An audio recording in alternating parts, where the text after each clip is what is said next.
নমস্কার বন্ধুরা, মনাইচণ্ডী নিকেতন ইউটিউব চ্যানেলে তোমাদের সকলকে স্বাগতম। আজকের ভিডিওয়ে আমি নবম শ্রেণীর জীবন বিজ্ঞানের সেকেন্ড সামেটিভের জন্য কিছু এমসিকিউ কোশ্চেন ও তার উত্তর নিয়ে আলোচনা করব। ভিডিও শুরুর আগে তোমাদের বলে নিই, তোমরা যারা আমার চ্যানেলে নতুন তারা অবশ্যই আমার চ্যানেলটা সাবস্ক্রাইব করবে। আমি আমার চ্যানেলে বিভিন্ন ধরনের ভিডিও আপলোড করে থাকি।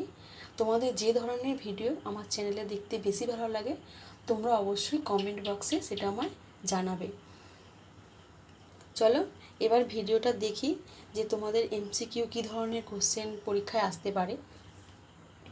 তোমাদের সামেটিভ পরীক্ষাগুলো যেহেতু 40 নম্বরে, তাই এমসিকিউ টাইপের যে কোশ্চেনগুলো নিয়ে তোমাদের কাছে আলোচনা করব। সালোক সংশ্লেষের ফলে উৎপন্ন গ্লুকোজ O2 এর উৎস কী? উত্তর CO2। সব ধরনের শ্বসনের প্রথম পর্যায় হল গ্লাইকোলাইসিস। কোনটি সক্রিয় পরিবহনের বৈশিষ্ট্য নয়? সঠিক উত্তর হচ্ছে ঘনত্বের নতিমাত্রার দিকে ঘটে। গবলেট কোষ দেখা যায় কোথায়? সঠিক উত্তর আন্ত্রিক গ্রন্থিতে। মানব দেহে ইউরিয়া উৎপন্ন হয় কোথায়? সঠিক উত্তর যকৃতে। একটি নাইট্রোজেনযুক্ত রেচন পদার্থের নাম লেখো। সঠিক উত্তর কুইনাইন। বাকলমোচন পদ্ধতিতে রেচন পদার্থ ত্যাগ করে কোন গাছ? সঠিক উত্তর অর্জুন গাছ। কার রেচন অঙ্গ হল চ্যাপ্টা কৃমি? ফ্লেম কোষের। ম্যালেরিয়া রোগের ওষুধ তৈরি হয় কি থেকে? কুইনাইন। একটি সংগুইনভোর প্রাণীর উদাহরণ দাও। উত্তর হচ্ছে বাদুড়। রেসারপিন নামক উপকারের উৎস কোথায়? সর্পগন্ধা। সালোক সংশ্লেষের ফলে উৎপন্ন অক্সিজেনের উৎস কী? অক্সিজেনের উৎস হল H2O। শ্বসনের প্রথম পর্যায়টি কী? গ্লাইকোলাইসিস। অতিরিক্ত শ্বাসযন্ত্র দেখা যায় না কাদের? সঠিক উত্তর রুই মাছের। একটি অর্ধভেদ্য পর্দার নাম লেখো। সঠিক উত্তর হল মাছের পটকা।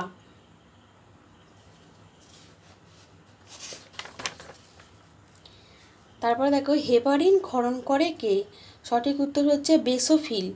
কেঁচো রেচনাঙ্গের নাম কি? সঠিক উত্তর নেফ্রিডিয়া। পাকস্থলীতে প্রোটিন পরিপাক ঘটায় কে? পেপসিন। সবাত ও অবাত শোষণের সাধারণ পর্যায়টি হল গ্লাইকোলাইসিস। হৃৎপিণ্ডে রিজার্ভ পেসমেকার কোনটি? AV node.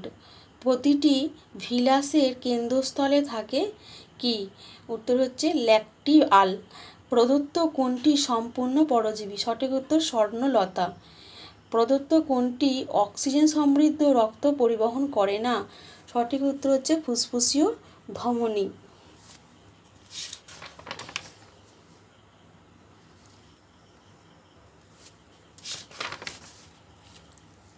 সালোক সংশ্লেষের সাথে জড়িত কোষাঙ্গাণুটি হল ক্লোরোপ্লাস্ট।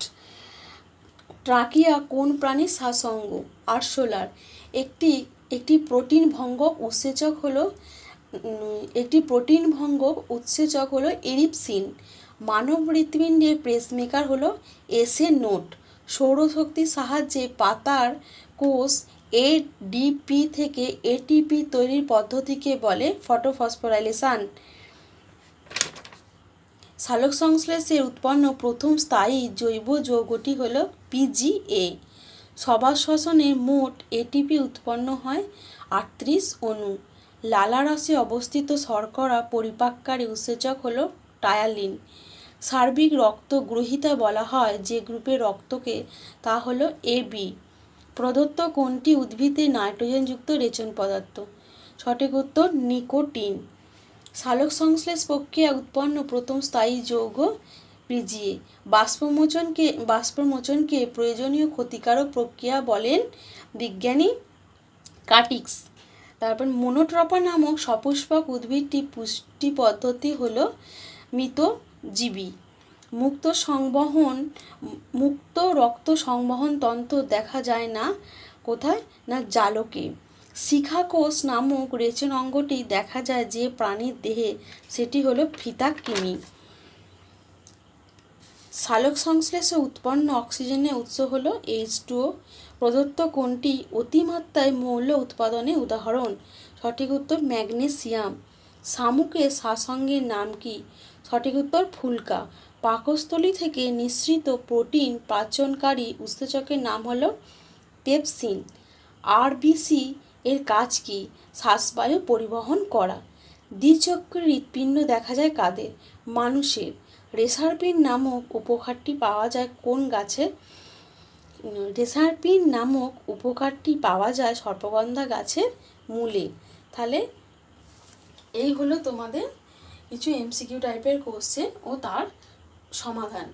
আজকের ভিডিও তোমাদের আমি যে এমসিকিউ টাইপের কোশ্চেন ও তার সমাধানটা করে দিলাম, তোমরা এগুলো রিভাইজ করবে, তোমাদের পরীক্ষার সময় কাজে আসতে পারে। এর পরের কোশ্চেনগুলো আমি তোমাদের পরের ভিডিওতে আলোচনা করব।